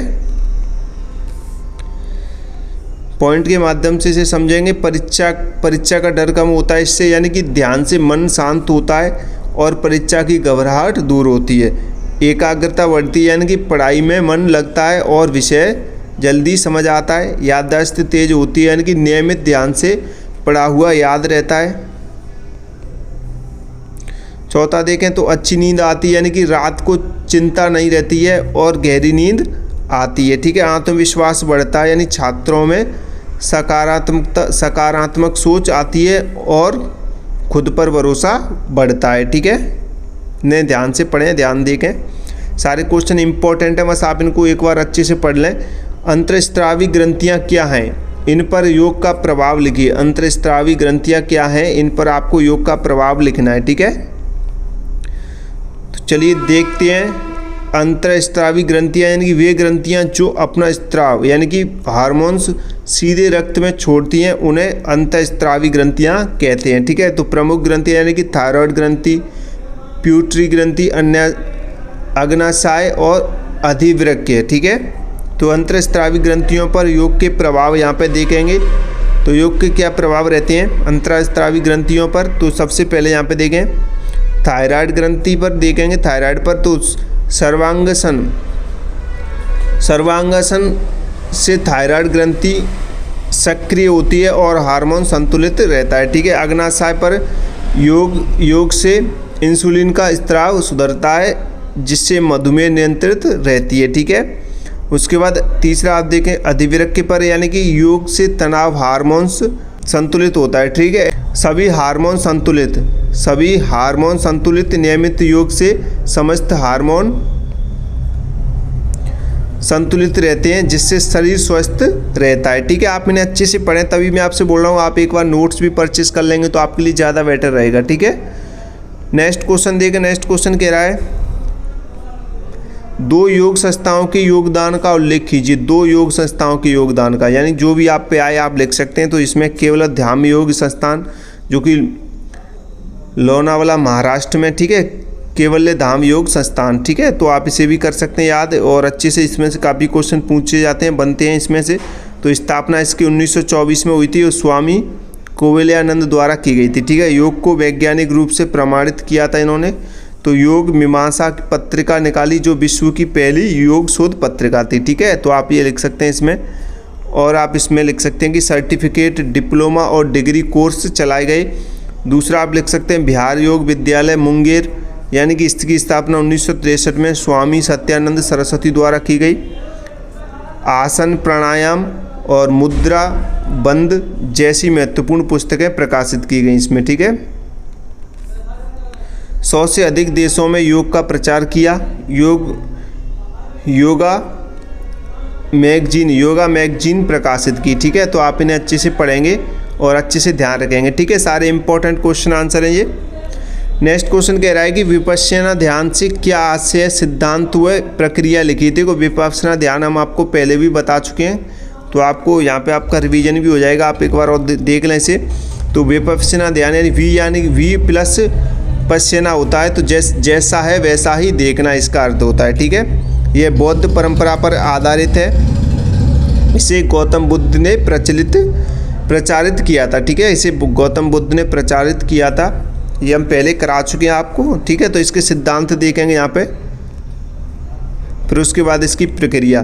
तो सब कुछ अनित्य, कुछ भी सत्य नहीं, स्थायी नहीं है। ठीक है, सब कुछ क्या है, अनित्य है, कुछ भी स्थायी नहीं है।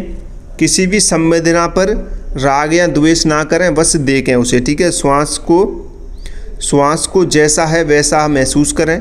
अपने मन और शरीर को तटस्थ भाव से देखें। ठीक है, और इसकी प्रक्रिया देखें।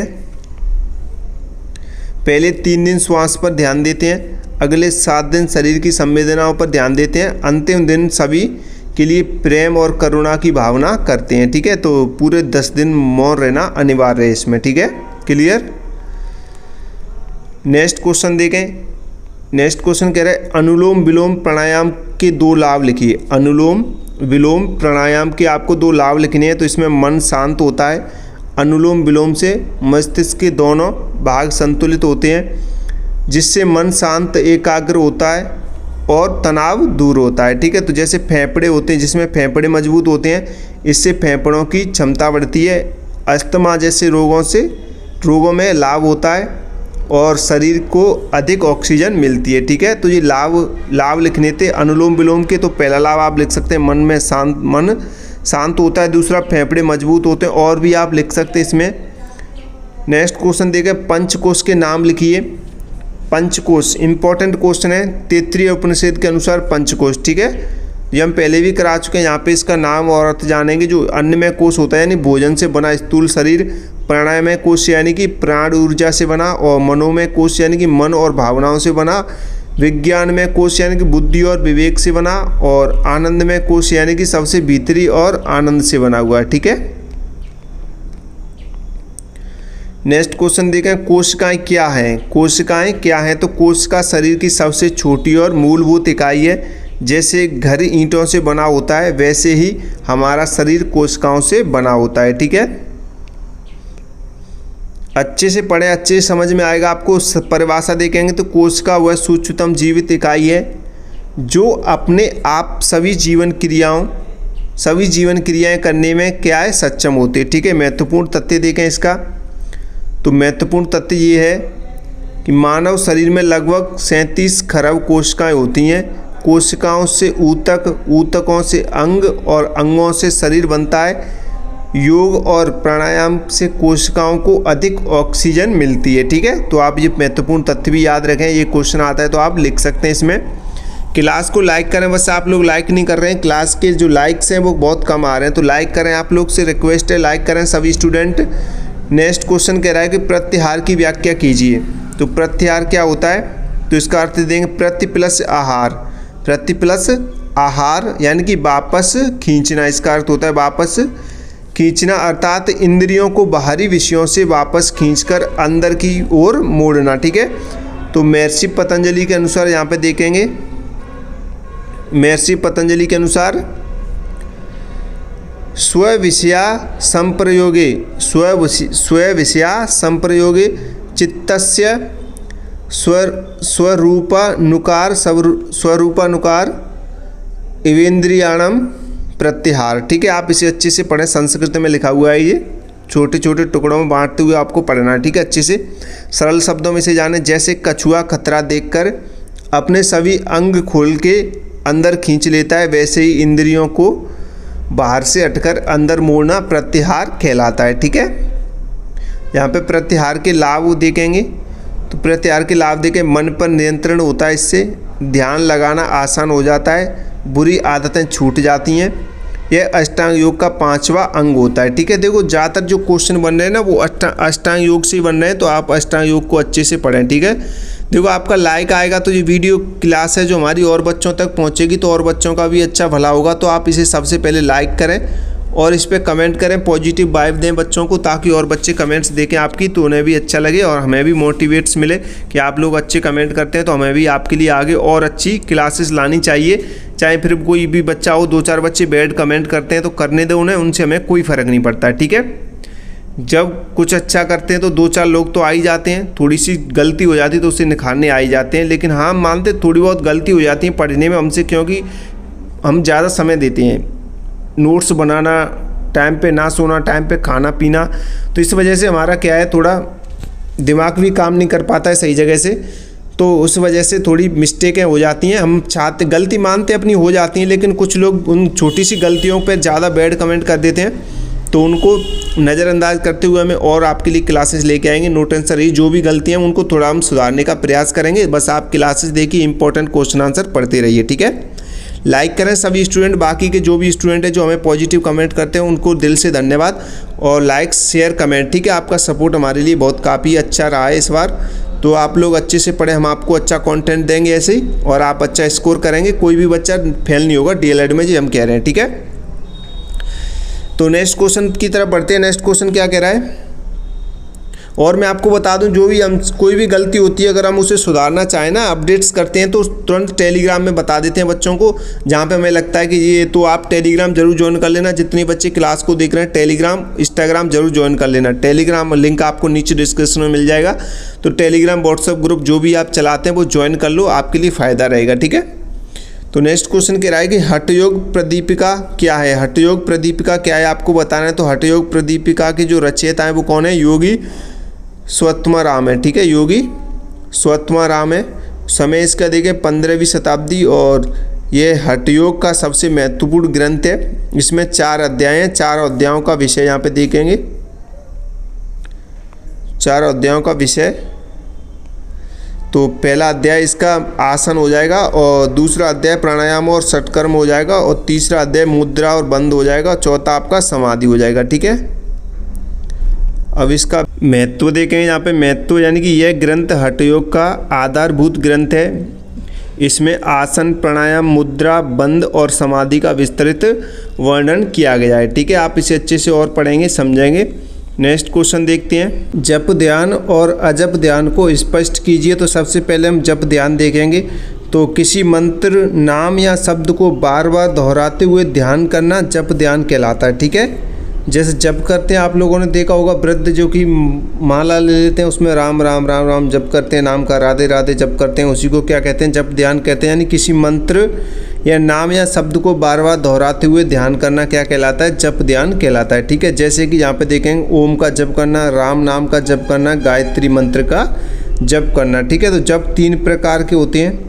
यहाँ पे देखें जप 3 प्रकार का होता है। तो कौन कौन सा होता है, यहाँ पे देखें जप 3 प्रकार का होता है। पहला वाचिक जप यानी कि मुंह से बोलकर होता है। दूसरा उपांशु जप यानी कि धीरे धीरे होठ हिलाकर होता है। फिर उसके बाद मानसिक जप जो कि मन में चुपचाप है, सबसे श्रेष्ठ जप होता है। ठीक है, मानसिक जप होता है वो सबसे श्रेष्ठ जप होता है, ये मन में चुपचाप होता है। ठीक है, बिना ध्वनि के। उसके बाद आपका दूसरा देखते हैं अजप ध्यान। अजप ध्यान क्या होता है, इसे भी देखेंगे यहाँ पे। तो अजप ध्यान बिना किसी प्रयास के श्वास के साथ स्वाभाविक रूप से होने वाला जप अजप ध्यान कहलाता है। ठीक है, अजप ध्यान कहलाता है। तो सांस लेते समय सो, सांस लेते समय सो और छोड़ते समय हम की ध्वनि होती है। जो अजप ध्यान होता है उसमें क्या होता है, सांस लेते समय सो की ध्वनि और छोड़ते समय हम की ध्वनि होती है। और इस प्रकार हम स्वाभाविक रूप से सो ओहम का जप करते हैं। ठीक है, सो ओहम का जप करते हैं। ठीक है, सो हेम का जप करते हैं। इस प्रकार हम स्वाभाविक रूप से सो अहम का जप करते हैं। ठीक है, सो अहम का जप करते हैं। यहाँ पे देखेंगे इसका अर्थ समझेंगे। सो अहम का अर्थ जहाँ पे समझेंगे वह मैं हूँ। इसका अर्थ क्या होता है, वह मैं हूँ, अर्थात परमात्मा और आत्मा एक हैं। इसका मतलब क्या है, परमात्मा और आत्मा एक हैं। ठीक है, क्लियर, ध्यान रखेंगे, इनको अच्छे से पढ़ेंगे। नेक्स्ट क्वेश्चन देखें। नेक्स्ट क्वेश्चन कह रहा है शरीर रचना पर योग का प्रभाव लिखिए। शरीर रचना पर योग का प्रभाव आपको लिखना है। तो सबसे पहले हड्डियों पर। ठीक है, हड्डियों पर लिखते हैं। तो हड्डियाँ मजबूत होती हैं, इससे कमज़ोर होने से बचाव होता है। ठीक है, हड्डियाँ मजबूत होती हैं और कमज़ोर होने से क्या होता है, बचाव होता है। शरीर रचना पर योग का प्रभाव हम लिख रहे हैं। तो सबसे पहले शरीर रचना हम हड्डियों पर देख रहे हैं प्रभाव। उसके बाद ये मांसपेशियों पर। ठीक है, मांसपेशियों पर देखेंगे तो मांसपेशियाँ मजबूत और लचीली बनती हैं। दर्द और अकड़न इससे क्या होती है, दूर होती है। तीसरा जोड़ों पर, तो जोड़ लचीले बनते हैं और जोड़ों का दर्द कम होता है। ठीक है, चौथा रीढ़ की हड्डी पर, यानी रीढ़ की हड्डी सीधी और मजबूत बनती है, कमर दर्द इससे दूर होता है। ठीक है, पांचवा देखें त्वचा पर, यानी रक्त संचार सुधरने से त्वचा में चमक आती है। वजन नियंत्रण यानी कि अनावश्यक चर्बी कम होती है और शरीर सुडौल बनता है इसमें। ठीक है, क्लियर। तो ये आप देख सकते हैं, प्रभाव देख सकते हैं योग का शरीर संरचना पर। तो आप इसे अच्छे से देखेंगे। सारे क्वेश्चन को ऐसे ही आपको समझते हुए याद करते हैं तो आप किसी भी क्वेश्चन के आंसर में अटकेंगे नहीं, आराम से लिख सकते हैं और आपको अच्छा भी नंबर मिल जाएगा उसमें। ठीक है, नेक्स्ट क्वेश्चन कह रहा है कि आप विद्यालय में किस आयु के बच्चों को सूर्य नमस्कार कराते हैं और क्यों कराते हैं, ये आपको बताना है। ठीक है, तो विद्यालय में 8 से 18 वर्ष तक के बच्चों को सूर्य नमस्कार कराना उचित माना गया है। ठीक है, 8 से 18 वर्ष तक के बच्चों को सूर्य नमस्कार कराना उचित माना है। तो उचित है, यहाँ पे देखेंगे तो आयु के अनुसार देखते हैं। जैसे कि 8 से 10 वर्ष के जो बच्चे होते हैं उन्हें 3 से 4 बार धीरे धीरे कराएं। उसके बाद 11 से 14 वर्ष के बच्चों को 5 से 7 बार कराएं आराम से धीरे धीरे। और 15 से 18 वर्ष के बच्चों को 8 से 12 बार। ठीक है, तो इसे आयु में कराने का कारण देखें। इस आयु में कराने का कारण, तो पहला देखेंगे इस आयु में शरीर का विकास तेजी से होता है, तो सूर्य नमस्कार से संपूर्ण विकास हो जाता है। ठीक है, दूसरा एकाग्रता बढ़ती है जिससे पढ़ाई में क्या मिलती है, मदद मिलती है। तीसरा रोग प्रतिरोधक शक्ति बढ़ती है। ठीक है, रोग प्रतिरोधक शक्ति बढ़ती है। चौथा आपका हो जाएगा बच्चों में अनुशासन और नियमितता आती है। ठीक है, सावधानी भी जरूरी है इसे करते समय। तो सावधानी यानी कि 8 वर्ष से कम आयु के बच्चों को और बीमार बच्चों को सूर्य नमस्कार नहीं कराना चाहिए। ठीक है, आप विद्यालय में क्या करें, जो भी बच्चे 8 वर्ष से कम है उनको नहीं कराएं सूर्य नमस्कार, और जो बच्चे बीमार हैं उन्हें भी नहीं कराना चाहिए। ठीक है, नेक्स्ट क्वेश्चन देखें। प्राणायाम को परिभाषित कीजिए। प्राणायाम को परिभाषित कीजिए। तो इसका शाब्दिक अर्थ देखें, पहले हम इसके अच्छे से बता चुके हैं। तो प्राण प्लस आयाम यानी कि प्राणायाम होता है। प्राण यानी कि जीवन शक्ति या श्वास, और आयाम यानी कि नियंत्रण करना होता है। ठीक है, तो यहाँ पे देखें इसका अर्थात समझें। श्वास प्रश्वास को नियंत्रित करना प्राणायाम है। ठीक है, श्वास प्रश्वास को नियंत्रित करना ही क्या है, प्राणायाम है। ठीक है, तो महर्षि पतंजलि के अनुसार यहाँ पे देखेंगे प्राणायाम की परिभाषा संस्कृत में लिखी हुई है। तो तस्मिन् सति श्वास प्रश्वास योर्गति विच्छेद प्राणायाम। ठीक है, तो ये संस्कृत में लिखा हुआ है, आप इसे अच्छे से पढ़ेंगे। अर्थात आसन की सिद्धि के बाद श्वास प्रश्वास की गति को नियंत्रित करना प्राणायाम है। ठीक है, तो आप ये हिंदी में समझ सकते हैं।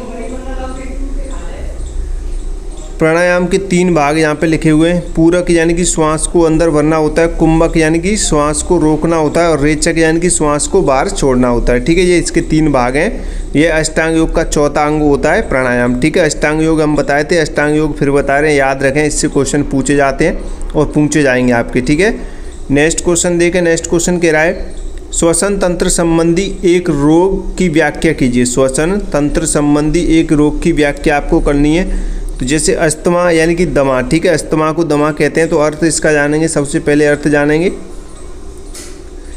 अस्थमा में श्वास नलिकाएं सूज जाती हैं। अस्थमा में श्वास नलिकाएं क्या हो जाती हैं, सूज जाती हैं और सक्रिय हो जाती हैं, जिससे सांस लेने में बहुत कठिनाई होती है। ठीक है, कारण देखें, धूल, धुआं, प्रदूषण, एलर्जी और मानसिक तनाव के कारण ये होती है। ठीक है, इसके लक्षण देखेंगे आप। तो लक्षण में आप सांस लेने में तकलीफ होती है, सीने में जकड़न होती है, रात में खांसी आती है, सांस लेते समय सीटी जैसी आवाज़ निकलती है। ठीक है, अब इसके उपचार भी देखें।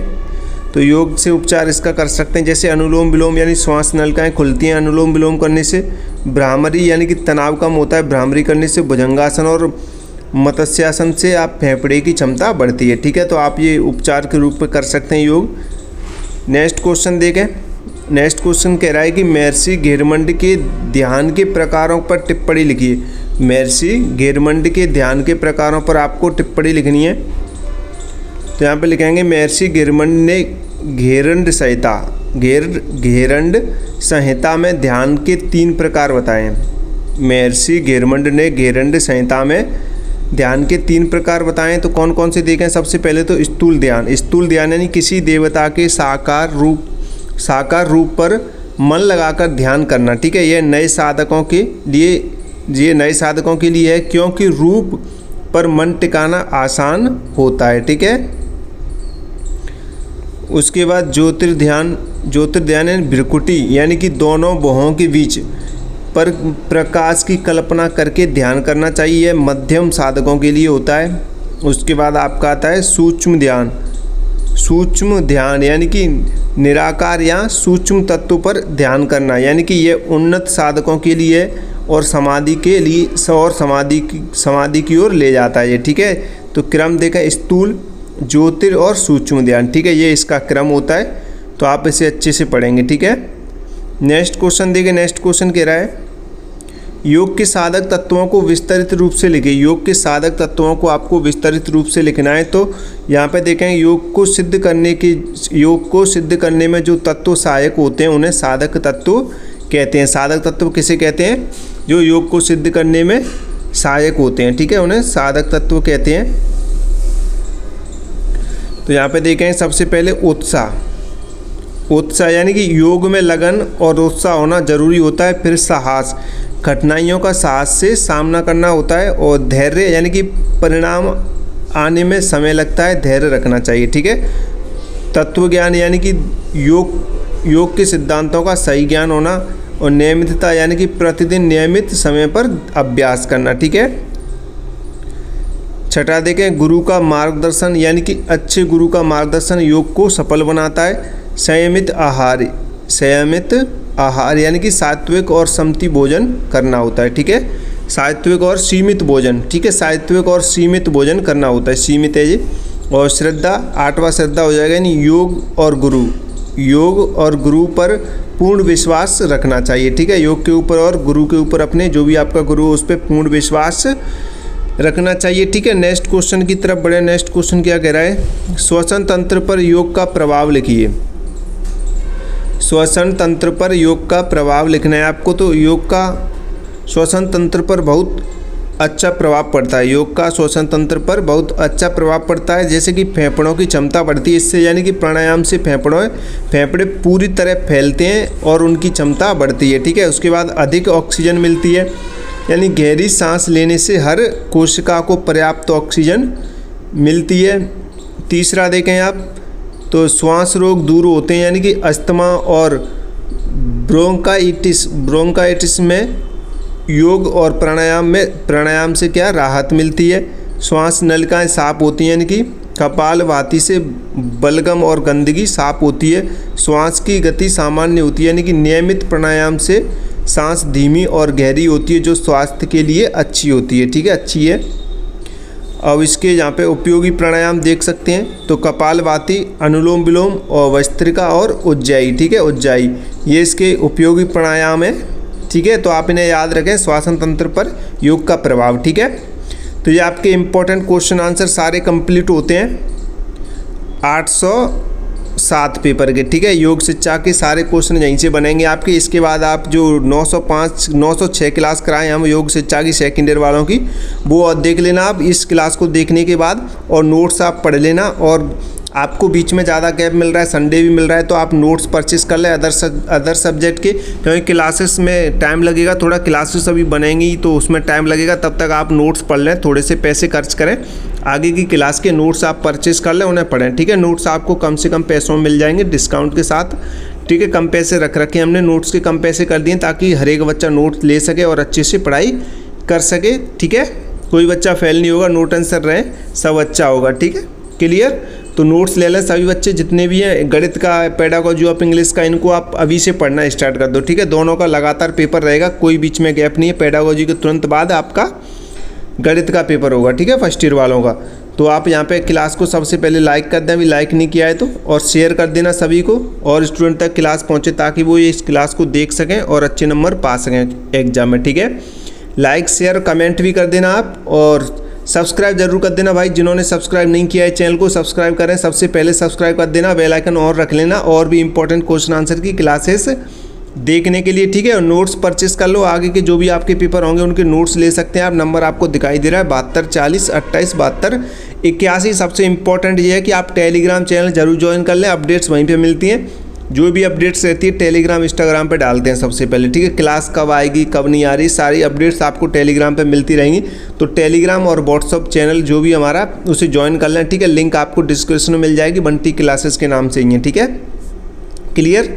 तो लाइक शेयर कमेंट बिल्कुल ना भूलें करना, और बेल आइकन और रखें सब्सक्राइब करके चैनल को। तो मिलते अगली नई क्लास में। जय हिंद, जय भारत।